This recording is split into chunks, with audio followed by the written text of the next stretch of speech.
sigue doliendo la... Ahí no sé si me escuchan bien. Sí, ahí sí. Dale. Bueno, entonces, una vez que ya sabemos los átomos, cómo se disponen los átomos en la unitaria, ahora empezamos a hablar ya del sistema cristalino. Solo se necesitan 7 sistemas cristalinos diferentes para representar todas las redes de los materiales. O sea, la tabla periódica que tiene 109 materiales, sus aleaciones, la unión entre estos materiales, todos estos materiales pueden entrar en 7 sistemas cristalinos.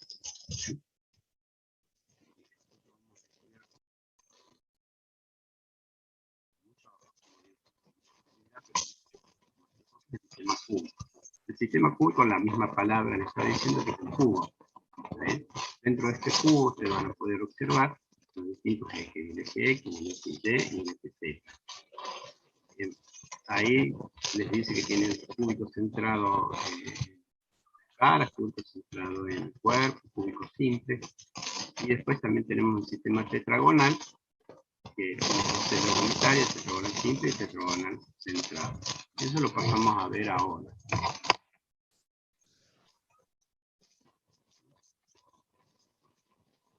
Esto es lo que ustedes están viendo, el sistema cristalino. Ahí tienen los 7 sistemas cristalinos, como pueden ver, el punto tetragonal, ortorrómbico, romboédrico, octagonal, monoclínico y triclínico.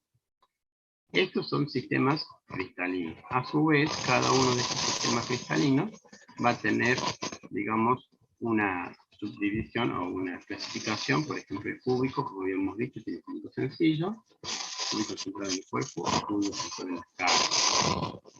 ¿Está bien? ¿Cuáles son, digamos, las longitudes? A, B y C son iguales. Profe, Sí. disculpe, no sé si hay el micrófono abierto, pero se escucha re mal. No, yo tengo el de la computadora, no sé si ustedes alguien más tiene, yo no tengo el de la computadora. Si los chicos pueden apagar todos los micrófonos, mejor. Ahí escucho que hablan. Creo que es el suyo, profe, no estoy seguro. A ver, lo desactivo.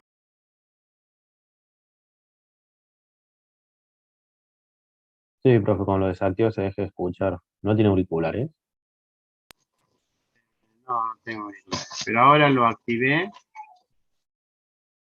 Y no sé. Francamente no sé qué le pasa. No entiendo mucho. ¿Tiene, profe, algún celular al lado del micrófono o algo? Sí, tengo el celular, pero está... Lo pongo sobre... lo tiro un poco más allá. Ahí lo alejé al celular. Pero no está prendido el Zoom en el celular, ¿eh? Bueno, continuamos. Ustedes tienen el cúbico y el cúbico tiene que cumplir esto. Los 3 ejes son iguales y los ángulos son iguales y rectos. Entonces, si nos vamos a la primera representación, A, B y C deberían ser del mismo tamaño. Alfa, beta y gamma deberían ser todos iguales e iguales a 90. Ese es el sistema cúbico. Dentro del sistema cúbico van a encontrar T, el sencillo, que era el que más o menos vimos. Después vamos a ver centrado en el cuerpo, que ya les digo cuál es, y el centrado en las caras. Lo mismo va a ocurrir con el tetragonal. El tetragonal tiene A y B es igual, pero C es distinto. En este caso C es mayor. Alfa, beta y gamma son iguales e iguales a 90. Es decir, sería A y B igual. Bueno, en este caso sería A y C igual, más o menos, son iguales, pero son todas distintas. Y la B más larga. ¿Bien? Es un tetraedro. Exactamente se hace lo mismo para los otros sistemas. Si uno lo ve gráficamente, o sea, esto que está acá arriba lo ve como una gráfica, y veríamos, por ejemplo, el cúbico sencillo en el cual tenemos A, que son digamos, esto podría ser la X, esta es la C y esta es la Z, A, B y C, pero son todos iguales, pero se le puso A, ¿no? Es un cubo. Este cubo, como ustedes lo están viendo, el modelo matemático que nosotros dijimos al principio, que cada nodo, o sea, cada puntito de acá, representa el núcleo de un átomo, y estaríamos viendo un átomo acá, un átomo acá, otro acá, otro acá y otro acá. Esto se va a repetir indefinidamente para las tres direcciones, para arriba, para un costado y para atrás. Esto se repite. Como es en el centrado en las caras, es exactamente lo mismo, pero ustedes van a ver que está centrado, hay un átomo en el medio de la escala. Abajo, arriba, un costado, atrás y adelante, ¿no? Está centrado en las caras. ¿Cómo es centrado? Cúbico centrado en el cuerpo, bueno, es exactamente como el cúbico este, pero tiene un átomo central. Esto se llevará más o menos el 50% de todas las estructuras de los metales. Y cuando vemos el tetragonal, es exactamente lo mismo. A, este es igual a A, y este es mucho más largo. Este es cúbico. Tetragonal sencillo, tetragonal sencillo. Igual que parecido a este, solo que uno de los ejes es mucho más largo que el otro. Tienen otro que es tetragonal centrado en el cuerpo, que es más o menos parecido a este. Y después tienen otro que es romboédrico. Este es un rombo. Los lados son iguales, pero los ángulos no. Ortorrómbico centrado en las bases, ortorrómbico centrado en las caras, ortorrómbico centrado en el cuerpo, monoclínico centrado en las bases, y el hexagonal, ¿no? Este también lo vamos a estudiar. Y la triclínica. Es decir, todos los materiales que andan dando vueltas, por lo menos acá en el planeta Tierra, la manera en que se van a disponer sus átomos puede representarse con estos modelos matemáticos de que son 7 sistemas cristalinos y con 14 redes. 1, 2, 3, 4, 5, 6, 7, 8, 9, 10, 11, 12, 13, 14. Perdón, chicos, estoy muy mal de la garganta. Bueno, ahí, en el caso de los metales, que vamos, como yo ya le había dicho al principio, los metales ocupan una gran porción de la tabla periódica, entonces es indudable que nosotros le prestemos atención a eso. Si la mayoría de los minerales, digo los metales puros, como están diciendo ahí, cristalizan en estructuras compactas. ¿Qué quiere decir estructuras compactas? Que si nosotros nos imaginamos al átomo, es decir, el núcleo, con sus electrones girando alrededor, no nos imaginamos como una esfera rígida, una estructura cristalina compacta, quiere decir que siempre van a estar tangentes, tocándose de manera tangente uno con otro. Por ejemplo, el cúbico centrado en el cuerpo, ustedes pueden ver que hay un átomo central, está en el centro, y los otros 4 átomos, las porciones de los otros 4 átomos por arriba y 4 porciones de átomos por abajo. El cúbico centrado en la cara es exactamente lo mismo, como pueden observar, y el hexagonal compacto, como lo están viendo ahora. Tiene 6 átomos en esta base superior, 6 átomos en esta base inferior, un átomo central, como se observa acá abajo, y tienen 3 átomos entre estos dos planos, digamos. Entonces, el 90% de los metales cristalizan de esta manera. ¿Qué quiero decir cuando cristalizan? Ustedes al metal, imagínense que está en estado líquido, es una temperatura muy alta, en la cual ya se superó la temperatura de fusión, entonces está líquido, entonces los átomos andan sin ocupar un lugar fijo en el espacio. Una vez que se solidifica el material, es decir, se cristaliza, una vez que se cristaliza, estos átomos van a ocupar lugares muy precisos, ¿está bien?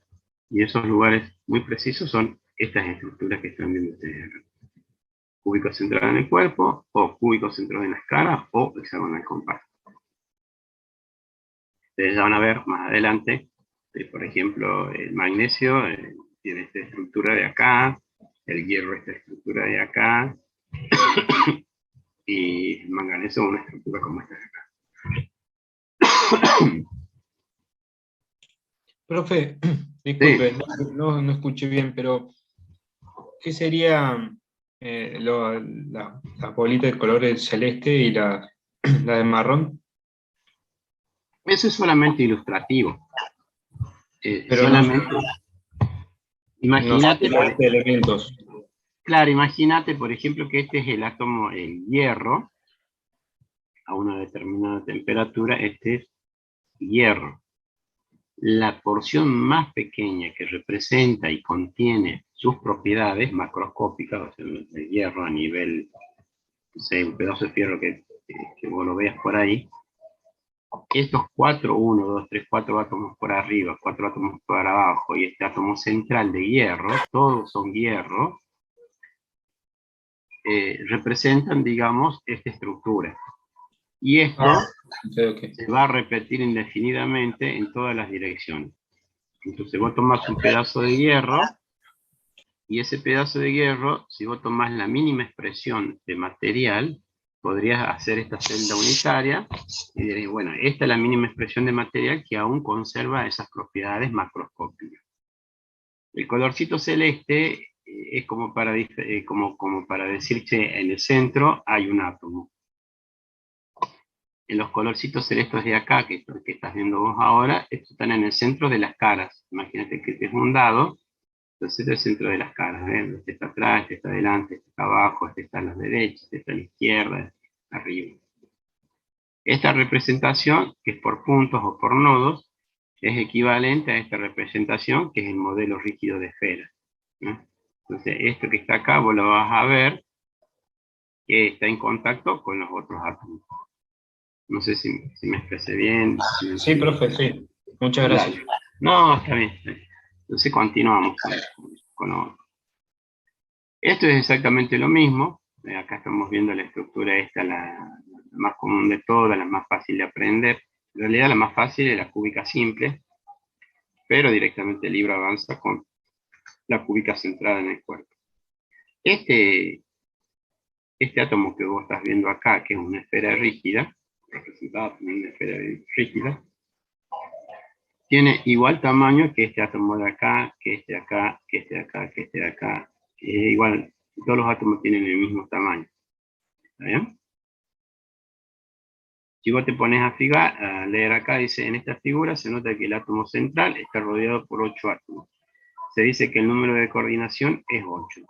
Es decir, el número de coordinación, es decir, cuántos átomos están en contacto. Si vos tomás, por ejemplo, como átomo de referencia este, que está en el centro del cuerpo, vos vas a decir que, bueno, está en contacto, según el modelo rígido de esferas, con 4 de arriba y 4 de abajo. En total, 8. Entonces el número de coordinación es 8.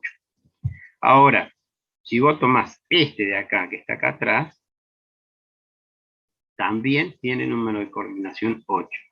Si vos tomás este de acá, o este, o cualquier átomo de acá, siempre va a estar rodeado de 8. ¿Está bien? Después ya hay una gráfica como para que ustedes se puedan verlo mejor.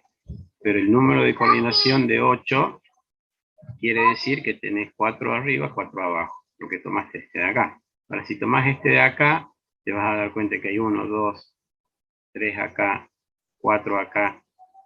Ahí ya tendrías 4. ¿Está bien? Y si tomás los otros de acá, también va a estar rodeado por otros 4 más. Siempre van a estar rodeados por 8.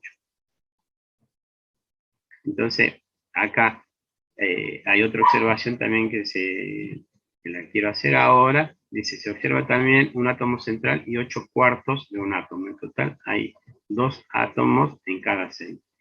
Si vos contás un octavo, más un octavo, más un octavo, más un octavo, te da en total un medio.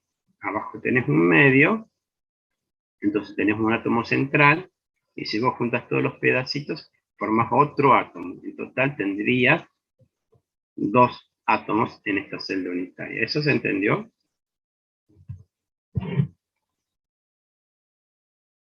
profe. Sí, profe. Dale, listo. Dice, la arista de la celda se llama constante de red, designado por la letra A. Y el radio atómico se designa con la letra R. Entonces, seguimos con el mismo grafiquito, ¿no? Después, si quieren, podemos repasar de nuevo, no hay problema. Dice, a lo largo de la red diagonal, o sea, la red principal, o sea, un vértice diagonal hacia el otro vértice, vas a pasar por este átomo que está acá. Obviamente, si vos te pones a jugar un poco con trigonometría, vos vas a encontrar que cada arista llamada constante de red es igual a A. Cada arista es igual a A. Si vos sacás la diagonal, la base de la diagonal, vos vas a encontrar que es igual a raíz cuadrada de 2 por A. Eso es como es la ecuación esta de la hipotenusa, que A al cuadrado más A al cuadrado es igual a A al cuadrado, y cuando vos lo reemplazás, bueno, sacás la hipotenusa. Muy básico, es el secundario. Y cuando sacás la diagonal principal y sumas la cantidad de radios, tenés un radio, 2 radios, 3 radios, 4 radios. Entonces, esta es la fórmula de la diagonal, digamos, principal. Y eso igual a 4 radios. Entonces, ¿qué es lo que podés hacer acá? Y despejás la A, que es la constante de red. ¿Para qué te sirve despejar la constante de red en función del radio? Bueno, es simple. Vos con rayos X, vos podés determinar el radio atómico. Ustedes ya lo saben, eso de química general, cuando empezaron las teorías del átomo de hidrógeno. Después se investiga un poco más y al final de cuentas uno puede llegar a determinar el radio con rayos X. Esto que están viendo acá, el radio, ustedes lo sacan midiendo con un ensayo. Ahora, ¿cómo determinas la constante? Y bueno, despejas de esta ecuación que es muy simple, la A, como lo están viendo acá, y vos sabés que la constante de red, ¿qué vas a hacer? Es igual a 4 veces el radio por raíz cuadrada de 3 sobre t. Entonces, si uno se vuelve a esto de acá, la primera gráfica, ¿por qué es importante la constante de red? Y es importante porque vos podés trabajar matemáticamente más fácil cuando necesitas sacar una densidad, cuando necesitas calcular un plano, cuando necesitas calcular qué distancia tenés entre un átomo y otro átomo. En esta situación particular, nosotros estamos analizando un elemento que es común a todos. Pero cuando vos tengas una aleación, por ejemplo, mezcles hierro con cobalto, o níquel con cobre, o plomo con hierro, por ejemplo, entonces si vos necesitas sacar, por ejemplo, una composición atómica, cómo ha variado, cómo se distribuyen estos elementos aliantes en otro hierro, es mejor tener una estructura matemática donde vos tenés un eje cartesiano X, Y, Z, y que la distribución más básica de una celda unitaria es su constante de red, y que ya la sabés. Entonces eso nos permite, digamos que para eso se estudia esto.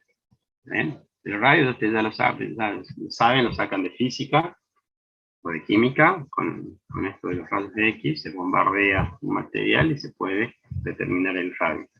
Ahora, ¿cómo se distribuyen estos átomos en una celda? Y necesitas saber la constante de red o el vértice, y ya lo sabes. Bueno, hay otro tema que se llama factor de empaquetamiento, AFP. ¿Cómo se define? Esto yo siempre lo tomo y es fácil de recordarlo, como dijo. Dice, se define como el volumen de los átomos de una celda sobre el volumen de una celda unitaria. Nosotros habíamos dicho que el volumen de átomos eran 2 átomos. Ustedes están viendo acá, en este caso, este 2 es porque hay 2 átomos, que lo habíamos dicho que eran átomos. Y este es el volumen de una esfera. Esto viene de geometría. Este es el volumen de una esfera, entonces lo multiplican por 2 porque hay 2.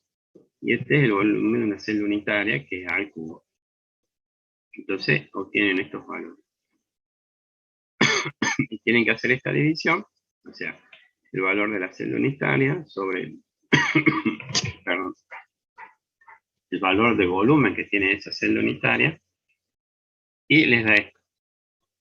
El factor de empaquetamiento, en este caso, es 0,68, es decir, el volumen de los átomos sobre el volumen de la celda unitaria es 0,68. Si nos volvemos a esta gráfica de acá, el volumen total de esta celda unitaria, el 68% está ocupado por masa atómica, ¿está bien? Por un átomo. El resto, es el 32%, es vacío. Eso les da más o menos una idea si está muy empaquetado o no está tan empaquetado. ¿Ese concepto lo han entendido, chicos? Bueno, supongo que sí. Gracias. Sí, profe.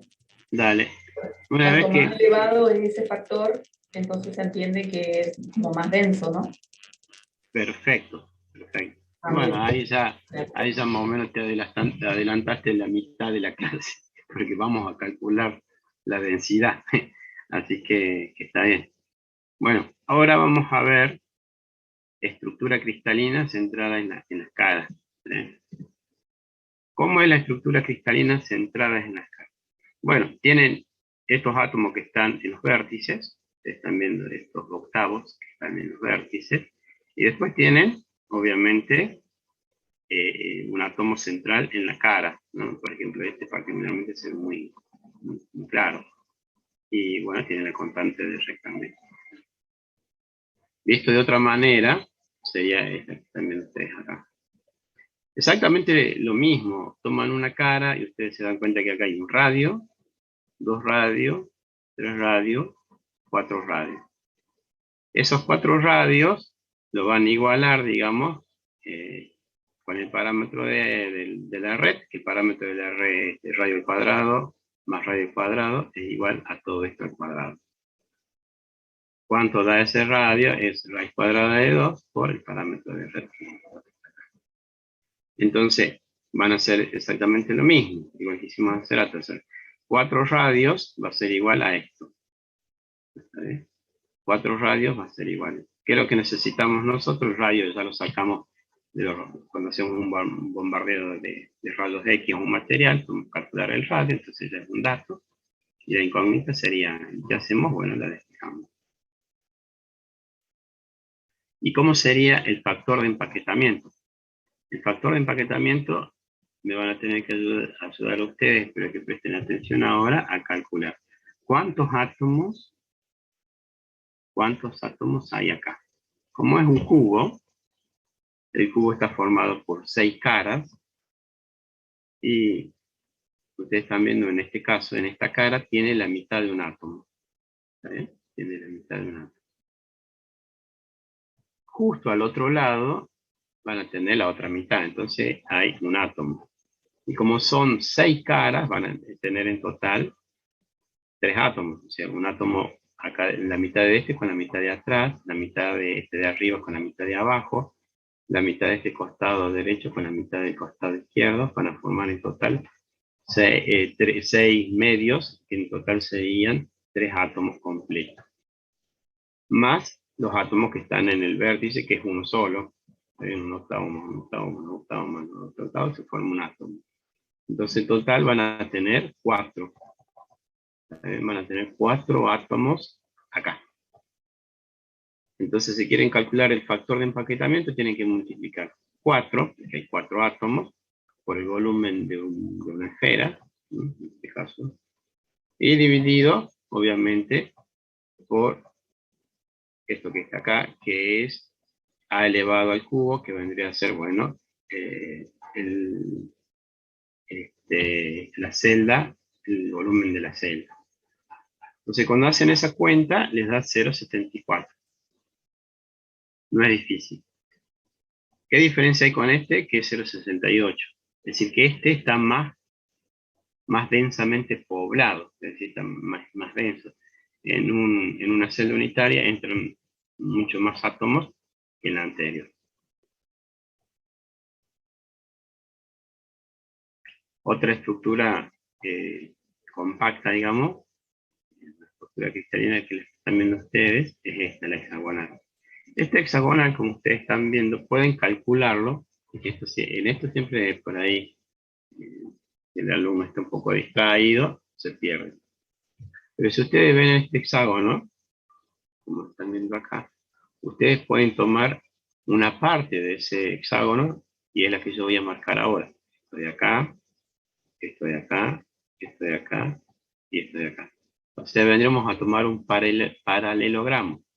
Esto de acá, esto de acá, esto de acá, esto de acá. Tomamos este pedacito, a veces hay una gráfica más adelante. Sí, está acá. Entonces se fija esto, esto, esto y esto, es lo que yo voy a calcular. No voy a calcular todo el hexágono porque es grande y es más complicado. Pero sí puedo tomar una parte. Puedo tomar esta parte. Esta vendría a ser la base inferior y esta es la base superior. Entonces voy a tomar solamente para esto.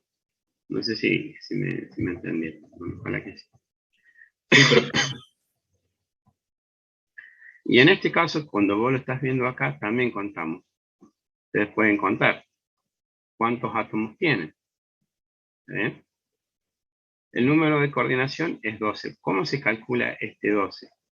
Y bueno, si uno toma este, por ejemplo, de acá, el que estoy yo marcando, este color verde, que está rodeado primero por 6 que están en el mismo plano, estos 6 que están en el mismo plano, y abajo está rodeado por 3. Y la parte de arriba también tenés 3. Entonces 6 más 3 de abajo más 3 de arriba son en total 12. El factor de empaquetamiento es exactamente lo mismo, 74.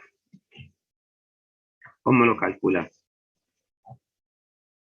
La esfera de esta celda sobre la cantidad de esferas que vos tenés acá.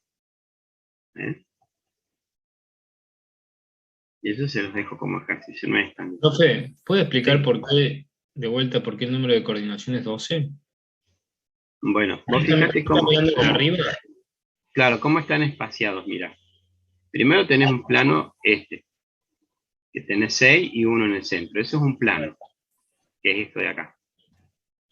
Después tenés estas 3 esferas que van a representar estas 3 de acá, que van sobre esto de acá. Y después viene de nuevo este plano de acá, que vendría a ser en este caso de color verde, que está por arriba. ¿Está bien?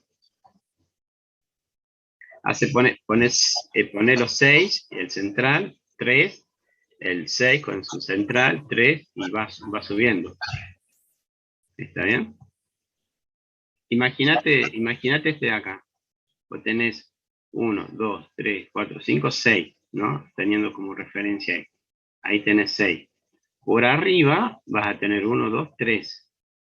Yo les había mencionado que esto se repetía indefinidamente. O sea que por abajo también tenés. Estos verdes que estás acá también están por abajo. Pero no están dibujados. Entonces vos tenés estos 3 por arriba, pero por abajo también tenés otros 3. Ahí tenés el número de coordinación 12. ¿Bien? Pero no siempre puede ser el átomo completo, o sea, sino sus partes. Claro. Ah, El ok. número de coordinación quiere decir que con el modelo rígido de esfera es la cantidad que tiene un átomo en contacto con el resto, en contacto. Entonces, si vos tomás este que yo tomé como referencia, tiene su número de coordinación 12. O por ejemplo, te puedes tomar este, o cualquiera otro, y vos también te vas a dar cuenta que su número de coordinación siempre va a ser 12. Y el factor de empaquetamiento, yo lo pido en la guía como un ejercicio.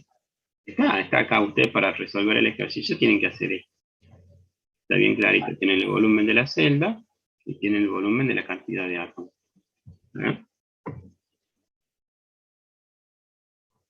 Bueno, ¿cómo es el pequeño resumen? Esto lo saqué del Askeland digital, lo tienen disponible ustedes.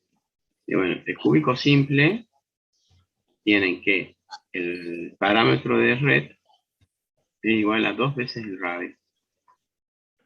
Es que el cúbico centrado en el cuerpo, el parámetro de red es 4 radios sobre la raíz cuadrada de t. El que tiene el cúbico centrado en las caras, el parámetro de red es igual a 4 veces el radio, pero dividido a la raíz de 2. El hexagonal compacto tiene que el parámetro de red A, de acá, este es A, este es A, este es A, este es A, este es A, o sea, todos estos de arriba son A, y este vertical es C, el C es el vertical. A en este caso es 2 veces el radio, y C es 1,633 por A. ¿Cuántos átomos tienen por celda? Bueno, en el caso del sistema cúbico tienen un solo átomo. El factor de empaquetamiento es bajísimo. Como es el centrado en el cuerpo, tienen dos átomos, y su factor de empaquetamiento es un poquito más alto. Como es el centrado, el cúbico centrado en las caras, o sea, tienen 4 átomos y tienen un factor de empaquetamiento bastante alto, 0,74, que es el máximo. Lo mismo que el hexagonal compacto. Tienen 2 átomos y el factor de empaquetamiento es 74. El número de coordinación ya lo hemos visto, ¿no? Este es fácil porque es simplemente el contacto con otros átomos. Más o menos les quedó más o menos claro esto, cómo nosotros, digamos, como la ciencia o la disciplina esta de la cristalografía toma como modelo los átomos y los hace nodos, o sea, puntos, intersecciones entre estas rectas, y a su vez también lo toma como un modelo de esferas rígidas en las cuales entren en contacto. Y hay muy poquito espacio. En este espacio que ustedes están viendo acá, puede entrar un átomo mucho más pequeño. ¿Me explico? En estos huecos, o acá también pueden entrar átomos más pequeños, como el que vimos en este, por ejemplo, acá puede entrar un átomo más pequeño. Y en la estructura esta de acá puede entrar, como es mucho más, más espacioso y está menos compacto, entran más. ¿Por qué es importante conocer esto? Cuando nosotros veamos soluciones sólidas, vamos a ver que los átomos se pueden, de distintos metales, se pueden mezclar. Entonces, ustedes saben que hay átomos que son realmente grandes, los que están muy por debajo de la tabla periódica. Átomos que son más bien pequeños, los que están en la parte superior. Incluso se puede introducir hidrógeno, que es el átomo más pequeño, o beridio, que también es un metal, en el cual puede ocupar sitios intersticiales, o sea, sitios donde está vacío, y darme ciertas propiedades que el metal por sí solo no me lo daría. Bueno, ya vimos un pequeño resumen. Si hay alguna duda, me preguntan, no hay problema. Este es el resumen. Y ahora vamos a empezar con los índices de Miller. Bueno, profe, sí. una consulta respecto a la estructura hexagonal. Sí. Ahí el número atómico cuando dice que es 2, ¿es por celda o por la estructura cristalina? O sea, ¿cómo hacemos para ver que son 2? Vos tenés este átomo central. Claro, se analiza esa porción, porque serían Claro. como tres paralelogramos, digamos, que tendría. Bien, sí, tal cual, tal cual. Bien, o sea que por la estructura de la red serían 6 átomos. Lo que yo analizo es la celda que se representa, digamos, 3 veces en la estructura hexagonal. Bien, perfecto. Está bien. Vos, por ejemplo, acá como yo digo 2, vos estás viendo el central más los 8 octavos, o sea, los 4 de arriba más los 4 de abajo, te forman 2. Y ese es este 2 de acá. Pero eso solamente es esta porción. ¿Está bien? Y esa porción está, digamos, se va a repetir indefinidamente con todos los otros paralelogramos que en definitiva te forman esta estructura, la hexagonal. Pero está bien lo que acabas de decir, son 2. Pero ese 2 representa los 2 de acá, ¿no? Recordate. Y si vos necesitas representar la celda unitaria, en total tendrías 6. Pero a medida que vos te vas agrandando, también el volumen va a crecer. Pero siempre vas a tener esta relación. ¿Eh? Bueno. ¿Cómo continúa esto? Este análisis de los cristales. Estamos viendo metales. Habíamos dicho, rebobinando, ¿no? Perdón que sea tan repetitivo. Habíamos considerado unos ejes cartesianos en los cuales la intersección de estos ejes le representaba un átomo. Y también habíamos visto un modelo matemático que era de una esfera rígida, en los cuales estas esferas chocaban con otras y se distribuían de una manera tal que teníamos una estructura cúbica centrada en el cuerpo, cúbica centrada en la escala, teníamos una hexagonal, una tetragonal, en definitiva, muchas estructuras. Y una vez que ya tenemos identificado dentro de nuestra cabeza que hay estructuras cúbicas, tetragonales o romboédricas, ahora necesitamos entrar al tema de los índices. ¿Para qué me sirven a mí los índices de Miller? El año pasado ustedes habían visto, ojalá que lo hayan llevado a ver, en una materia que se llamaba álgebra y geometría analítica, en algún momento vieron lo que son los vectores y lo que son los planos. También los vectores lo saben en física 1, vector de la velocidad, vector de la aceleración. Es decir, nosotros vamos a estudiar la parte real de un material y necesitamos un lenguaje. Este lenguaje que nosotros necesitamos para analizar esto a nivel atómico se llama en este caso los índices de Miller. Entonces vamos a tener índices de Miller para formar, digamos, vectores. Y también índices de Miller que nos van a representar los planos. ¿Cómo yo lo veo a un plano? Por ejemplo acá, esto que estoy indicando acá, que vendría a estar contenido en el plano X, Y, ese es un plano. O el plano que está contenido en XZ es otro plano. El plano que está con la Z y con la Y también es un plano, ¿no? Y este cubo también tiene planos que estarán en las 6 caras. Aparte de los planos, también vamos a tener que utilizar vectores. Por ejemplo, quiero analizar este vector que sale de acá, en el 1, 1, 1. Este es un eje cartesiano, y que se dirija al 1, 1, 0. Digo, 1, 0, 0, que se dirija al 1, 1, 0. Por ejemplo, este. Entonces, seguimos teniendo en cuenta que cada intersección es un átomo, y ahora podemos dar posiciones con álgebra, ¿no? Como geometría. Y con estas posiciones le podemos dar vectores y planos. ¿Cómo se calcula la dirección? Yo se los dejo esto. Perdón, esto ya lo leen ustedes. Y es simple, es igual que física 1. Se anota la posición final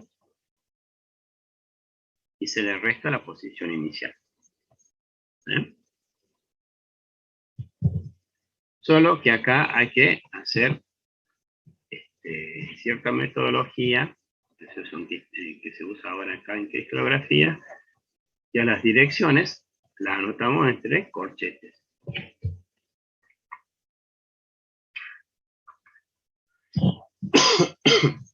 ¿Por qué necesitamos colocarlas entre corchetes y sin comas? ¿Está bien? Yo cuando voy a aplicar una deformación, si voy a tener un pedazo de tierra y la quiero deformar, cuando yo voy a deformar algo, tengo que saber en qué dirección la voy a deformar. Entonces, para ello, para analizarlo, yo voy a utilizar este lenguaje, que esto significa un vector. Con los puntos finales, se le restan los iniciales. Una vez que se tiene esa resta, bueno, se tiene este vector. Cuando el valor final es menor que el valor inicial, me da un valor negativo, y ese valor negativo yo suelo poner una rayita arriba. Ustedes se fijan, esto viene para acá, es positivo, porque el inicio, punto de referencia 0 está ahí. En este caso el punto de referencia 0 está acá. Cuando yo hago esa resta de final menos inicial, en este caso me da negativo. Al ser negativo se pone en esta rayita.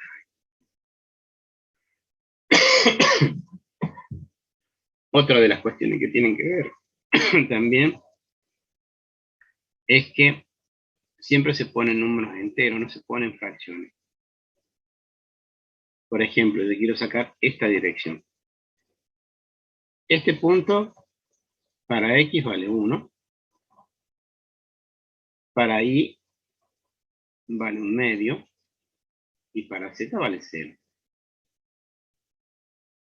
El punto inicial de referencia es siempre 0. Entonces yo cuando resto va a ser para X va a ser 1 menos 0, 0. Para Y, 1/2 menos 0, 1/2. Y para Z, bueno, 0. Entonces, como yo tengo un valor 1/2, yo tengo que hacer desaparecer ese 2. ¿Qué voy a hacer? Y bueno, lo multiplico por 2. Como el X estaba con 1, al multiplicarse por 2 queda 2. Y este que era 1/2, al multiplicarse por 2 queda 1. Y este que era 0, bueno, queda como 0. Lo tienen escrito acá, ¿no? Así que si no lo han entendido, lo podemos repasar. Es igual que física. Se resta el punto final menos el punto inicial. O sea, la llegada menos el inicio, ¿no? De dónde inicia. Es importante que ustedes determinen el inicio, porque ustedes pueden determinar en cualquier punto el inicio. Y bueno, traten de determinarlo de una manera que sea más fácil el resto. En la guía tienen ejercicios hechos y también tienen ejercicios para hacer ustedes. Dice, una dirección y sus negativas no son iguales. Obvio, porque una va por un lado y la otra va en signo contrario. Esto no es igual a esto. Una dirección y sus múltiplos son iguales, sí. ¿Por qué? Porque yo puedo multiplicar por 2, como hace rato, o puedo multiplicar por 4, puedo multiplicar por 8, puedo multiplicar por algún número en el cual no me quede ninguna fracción y la dirección sigue siendo igual. Por eso que la dirección y sus múltiplos son iguales. 3. Existen grupos de direcciones equivalentes que se denominan familias de dirección. ¿Qué quiere decir esto? Que cuando yo tengo un material, como sé que tengo en la mano un material, entonces esta familia de direcciones son equivalentes porque a lo mejor salen de un mismo punto y van orientadas, esta cantidad se va a repetir, digamos. Si se fijan en esta dirección que está acá, la familia siempre se pone en estos corchetes angulares, yo le digo corchetes angulares, no se llaman literalmente, y esto conforma una familia, o sea, cuando sale de un lado y cuando va para el otro, cuando va para el otro se conforma una familia. Ahora pasamos a los índices de Miller de planos. Y acá es un poquitito nada más complejo. Es lo mismo que vieron en geometría analítica en primer año. Se elige un plano que no pase por el origen, porque si no me daría infinito. Primero tienen que elegir un plano que no pase por el origen. Después tienen que encontrar las intersecciones entre el plano que eligieron y los ejes. Después se pone un 1 arriba y ese valor se lo pone abajo, es decir, se obtienen los valores recíprocos. Igual que hace rato se eliminan fracciones multiplicando por un número adecuado, o sea, un número que me pase esa fracción a entero, y después se colocan los números entre paréntesis. ¿Sí? Entonces las direcciones entre corchetes y los planos entre paréntesis. Y acá tienen, por ejemplo, veamos esta central. El origen está ahí atrás, ese es el origen, y el plano que vamos a analizar ahora es este de acá, que tiene un color violeta. Entonces, al eje X lo corta en 1, al eje Z lo corta en el infinito, y al eje Y lo corta en infinito. Entonces, infinito sobre 1 me da 0, que es el que estoy yo indicando acá. 1 sobre infinito me da 0, que es el eje Z. Y 1 sobre 1, porque es 1 sobre, corta acá en 1, es 1. ¿Eh? Así pueden hacer con los otros también. Tienen que cumplir esto. Estos 5 pasos. No es tan difícil. Y en este caso también tienen familias de planos. ¿Por qué? Porque los planos se repiten. Ahí tienen entre paréntesis. No, entre llaves. Entre llaves. Bueno. Este tema de acá, cuando ustedes vean direcciones en HCP, es más complicado. ¿Por qué es más complicado? Porque los anteriores que habíamos visto nosotros eran todos cúbicos. ¿Me explico? Eran todos cúbicos. En este caso, no son cúbicos, sino que el sistema ya no es un sistema cartesiano de 90 grados, sino que uno tiene 120 grados. Un poquito más distinto. ¿Qué es lo que yo quise hacer en esta gráfica? Este es el sistema hexagonal compacto. Hasta el momento ustedes vieron este pedacito, pero eso se repite. Acá arriba vendrán otros más, y otros más, y se hará enorme, como lo van a ver, como lo ven acá. ¿Ves? Tiene esta primera, digamos, celda unitaria, que la que ustedes vieron, pero esto se puede ser indefinidamente grande. ¿Y cómo hacemos? Y tenemos 3 ejes en un mismo plano. Hace rato teníamos el X y el Y. En este caso tenemos A1, A2 y A3. Y tenemos el eje C. ¿Bien? El eje C. ¿Me están prestando atención? Sí, profe. Estamos con otro sistema de ejes cartesianos. ¿Está bien? Estamos con otro sistema. Acá es 120, no es 90. Este es 90 acá, pero acá es 120. Entonces se agranda. Entre este y este tenemos 120, 120 y 120. 120, 240, 360. ¿Sí? De este sistema hexagonal que ustedes están viendo acá, solamente vamos a hacer uso de este pedacito del paralelogramo de asteroide, de este pedacito, que es lo que ustedes están viendo acá.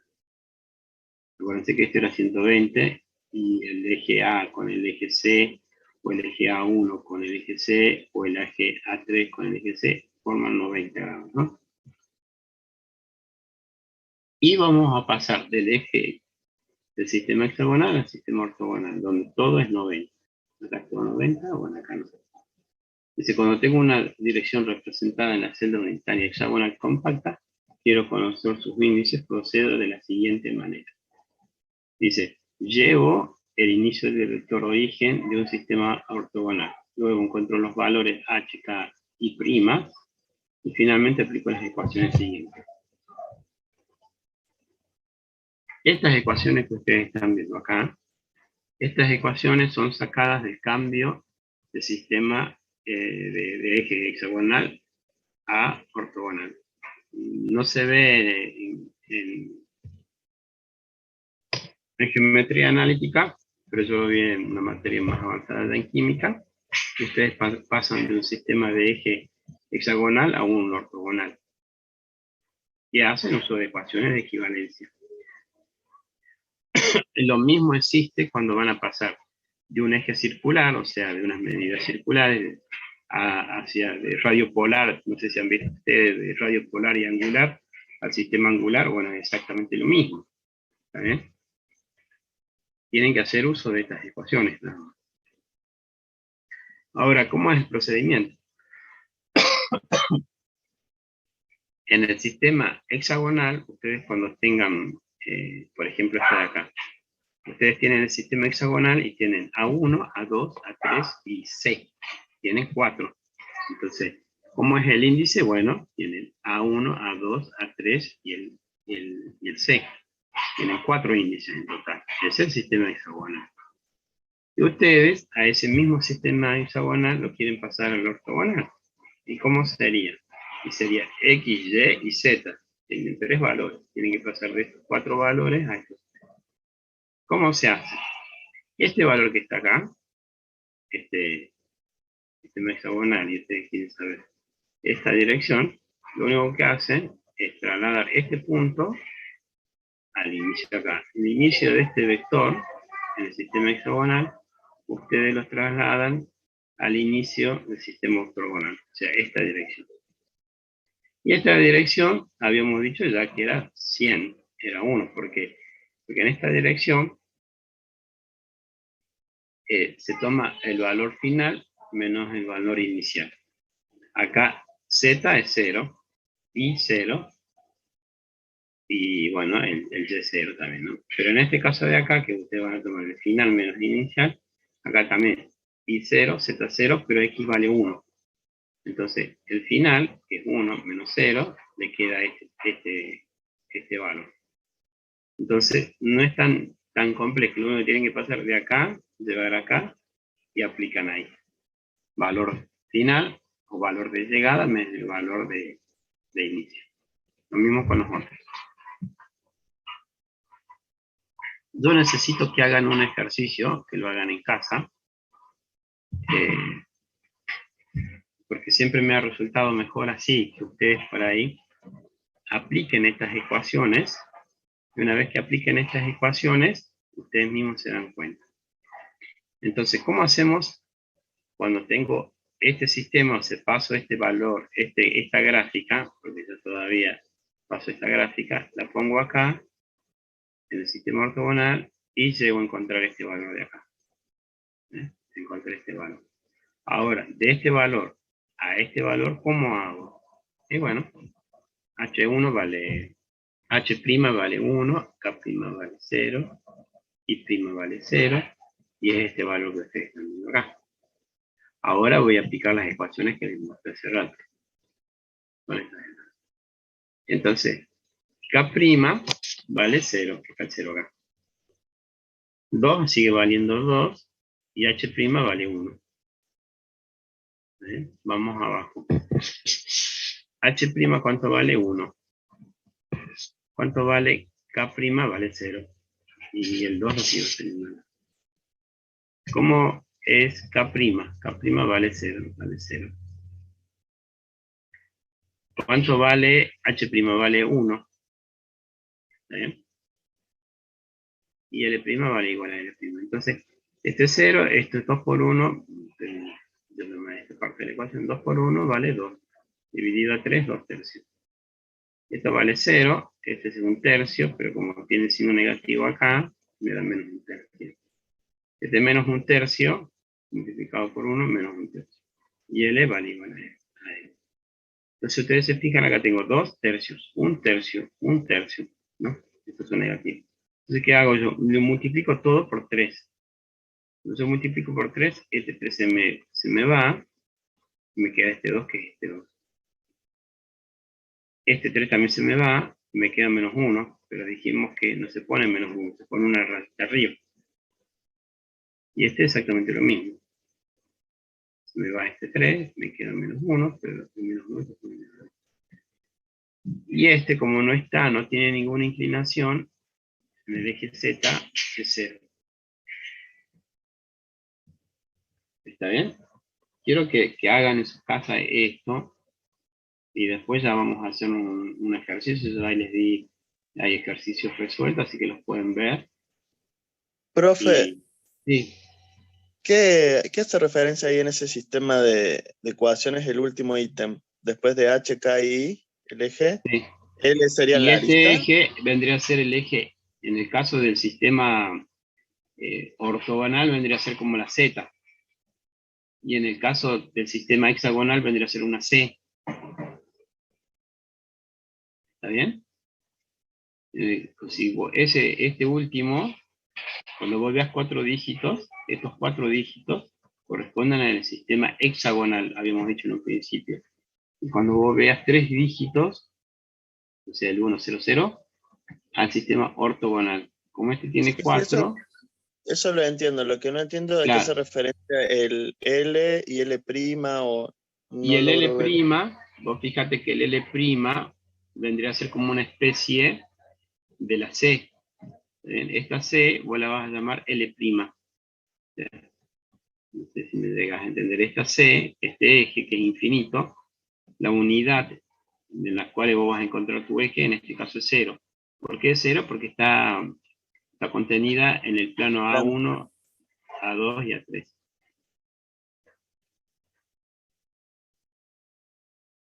Vos fíjate que estos tres ejes, mira, tú tenés el A1 y el A2, ¿verdad? Si vos sumás A1 con A2, te va a dar un eje por acá, que es exactamente el inverso a la 3.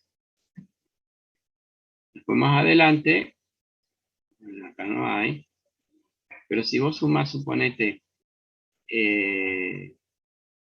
el H más el K, te tiene que dar menos I. ¿Está bien? Cuando vos sumes el H más K, te tiene que dar menos I. Y bueno, y ahí lo puedes hacer. Tenés 2 menos 1. Te queda esto. ¿Está bien? ¿Qué es lo que pretenden hacer esto con el, a ver, el concepto? Antes que nada, a lo mejor no lo dije. Cuando vos te manejas con un sistema hexagonal, no hay problema.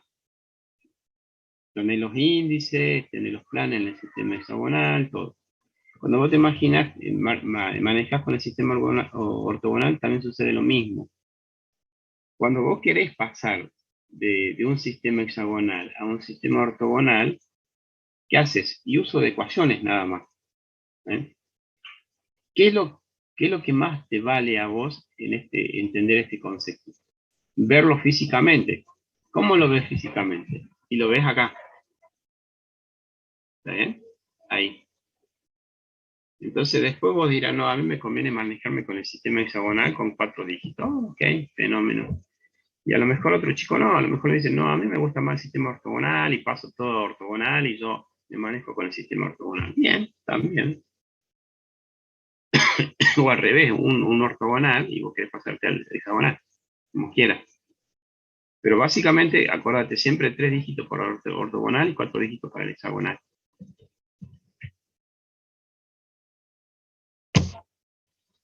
Bueno, acá tienen, acuérdense que esto eran direcciones. Y para el caso de los planos es exactamente lo mismo.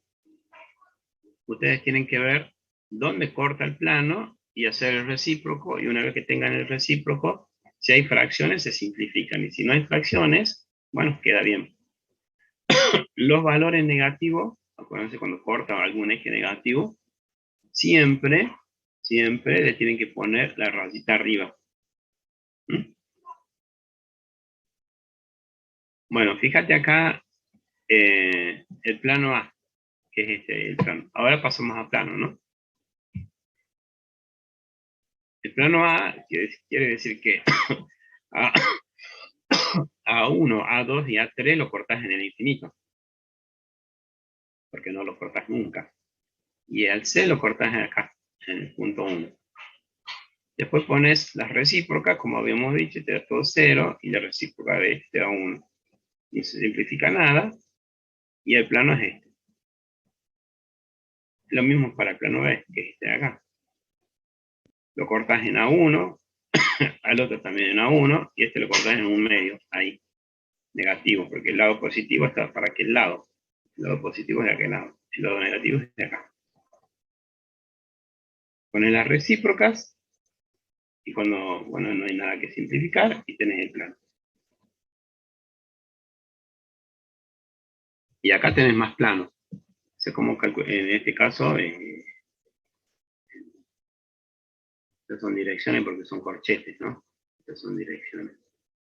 Estas son direcciones. Ahí tenés direcciones para sacar. Bueno, chicos, me duele muchísimo la garganta. Yo voy a cortar un poquito ahora porque francamente hablo y ya tengo ganas de hacer. Quiero que se vayan con este concepto. mayoría de los metales, ¿me están escuchando? Sí. La Sí, sí. mayoría de, la Sí, mayoría profe. de los, la mayoría de los metales solidifica o cristaliza, si ustedes quieren usar esa palabra, ya no deja de ser un líquido para formar un cristal. El cristal que se va a formar va a ser cúbica centrada en las caras, cúbica centrada en el cuerpo, hexagonal compacta o cúbica simple, y otros más, pero esas son las que estudiamos acá. De manera que nosotros podemos analizar matemáticamente, por decirlo así, es tomando este sistema cúbico y llevándolo a un sistema ortogonal, que nosotros lo venimos estudiando desde hace tiempo, y en el caso del hexagonal compacta, llevarla a un sistema hexagonal. Cuando nosotros analicemos un plano y vemos que un plano se desliza con respecto a otro, o cuando un plano es más fácil deslizarse que otros planos, o cuando un plano se desliza en una determinada dirección que es mejor que otra, entonces ahí usamos los índices de Miller, que es lo que vimos ahora. Entonces necesitamos esos conceptos para entender la dirección, es decir, ¿cómo la calculas la dirección? Bueno, se toma el punto de llegada más el punto inicial. Puede ser negativo, positivo, lo que vos quieras. ¿Cómo se estudia un plano?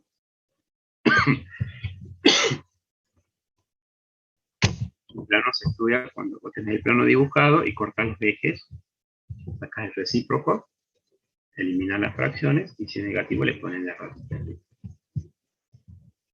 Entonces hacemos uso de estas herramientas matemáticas para entender mejor cuando estos minerales, estos metales se deforman. ¿Está bien?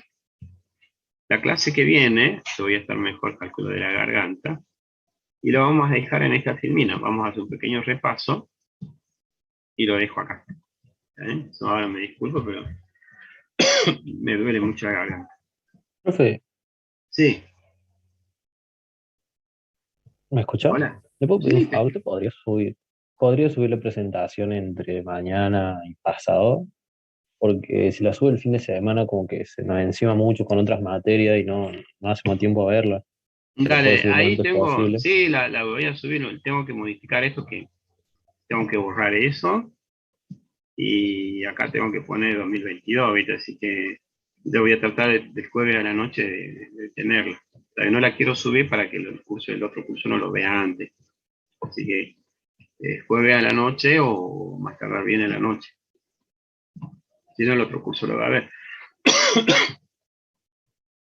Así que bueno, chicos, les corto ahora. Profe, Sí, los ejercicios, ¿dónde los podemos encontrar? están en la guía ahí en Google Drive. Listo, gracias. Dale. Bueno, chicos, nos vemos. Si puede, los Power les puede sacar el color de fondo para que lo podamos imprimir antes de guardarlos Es en un lío el sacar el color de fondo, ¿no? Y desarmar todo el PowerPoint me va a llevar un montón. Tenerlo en el celular, bájatelo el celular, lo ves el celular. Bueno, chicos.